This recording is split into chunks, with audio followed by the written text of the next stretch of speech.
Excelente día a todos los que se encuentran aquí. Me presento, mi nombre es Yael Galicia Alvarado, de la Escuela Secundaria Particular Instituto Juan Bosco, y curso el segundo grado. Y hoy hablaré sobre la historia como nuestra maestra de vida. Espero que este video sea de su agrado y sin más que agregar, comencemos. Partiremos del pasado y nuestro presente. Primero hablando de lo que es la historia. La historia es una ciencia que estudia la evolución de la humanidad a través del tiempo en cuestiones relevantes o importantes. Esta proviene del griego de la etimología iotopía, que significa yo sé.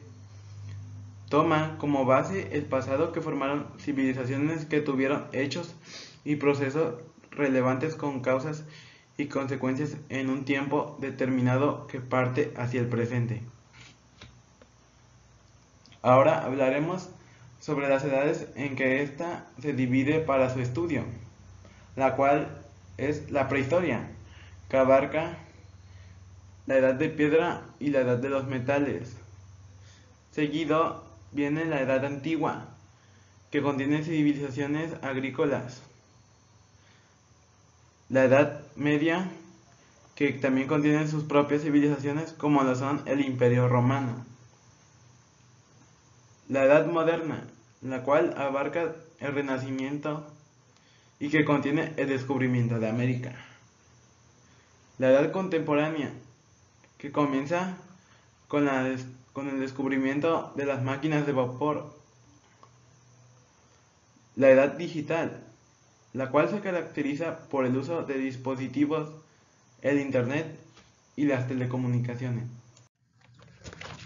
Pasaremos a lo que son las distintas versiones de la historia y por qué se presentan así. En primer lugar, tenemos que la información está incompleta, pues los testimonios no dicen todo lo que aconteció. En segundo lugar, tenemos que la información es parcial, debido a que cada quien tiene un punto de vista diferente. En tercer lugar, tenemos que la información de las fuentes puede no coincidir, pues a veces cada testimonio quiere convencernos de la verdad de su punto de vista y la falsedad de los demás. En ocasiones, las fuentes históricas tienen un interés detrás, lo que significa que sus autores cuentan lo sucedido para convencernos de algo que les conviene. Ahora siguen las interpretaciones históricas del pasado.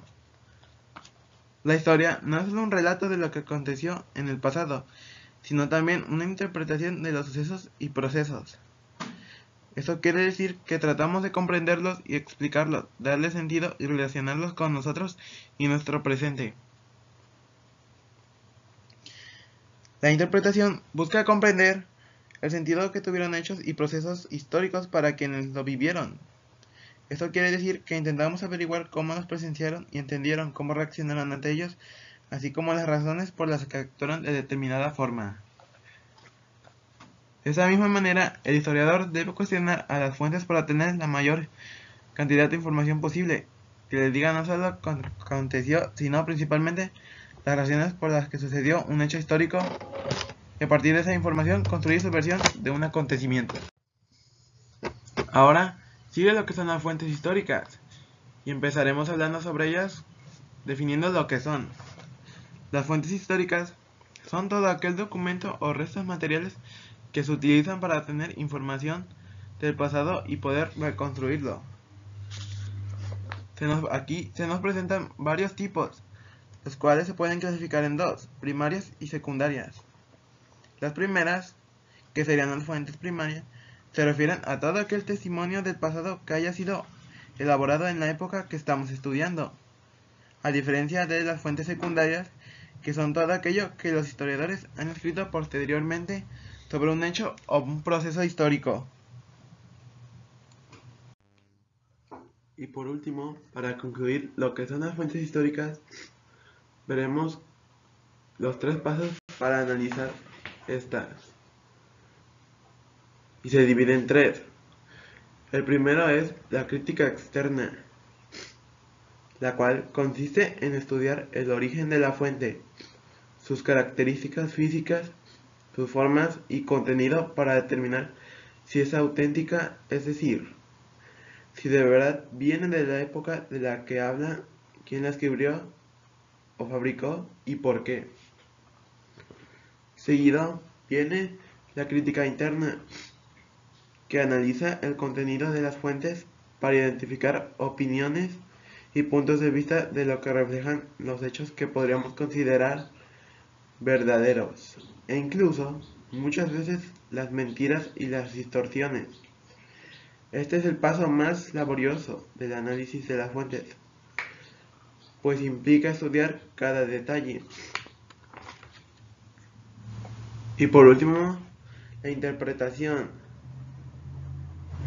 Esta nos permite darle sentido desde nuestro presente. La interpretación es la fase más difícil del trabajo de historiadores, antropólogos y arqueólogos.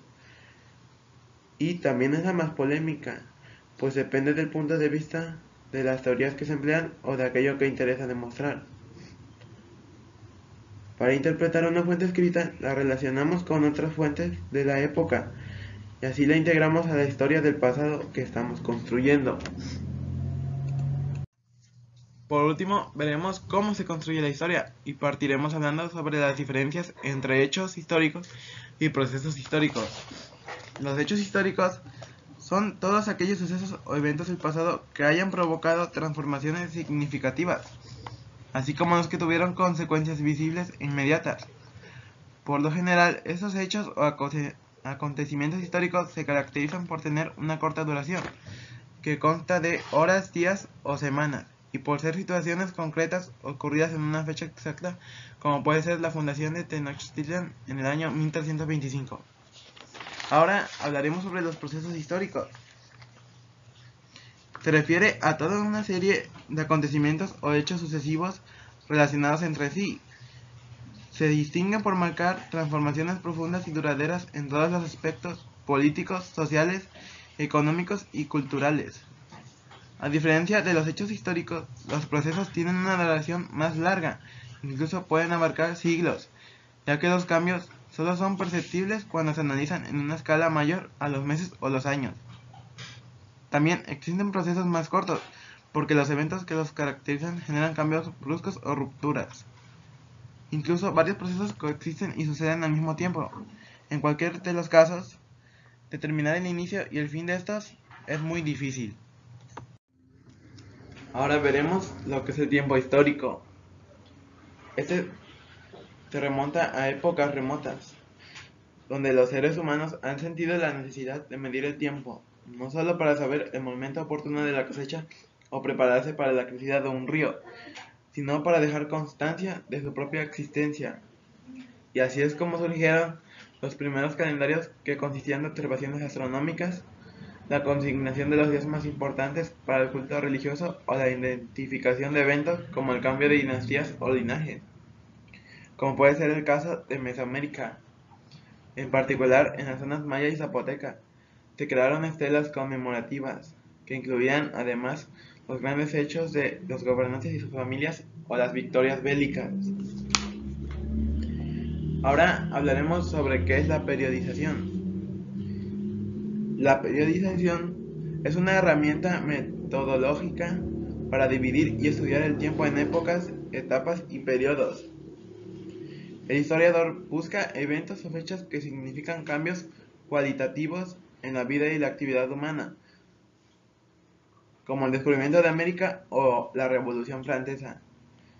Y siguiendo esta lógica, en el siglo XIX se adoptó la convención de dividir la historia en 4 partes, las cuales son la Edad Antigua, la Edad Media, la Edad Moderna y la Edad Contemporánea.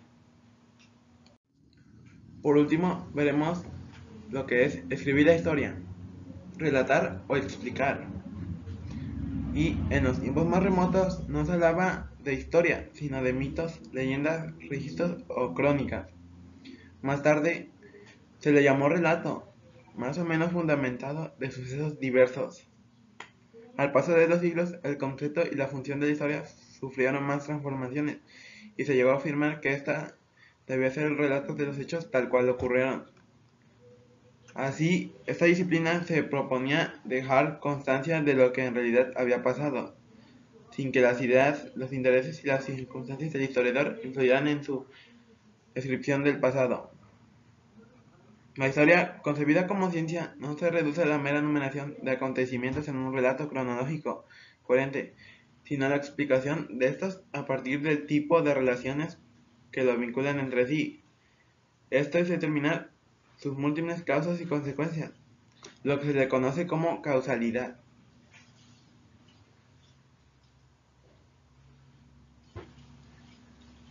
Espero que este video haya sido de su agrado y sin más que aclarar, me despido.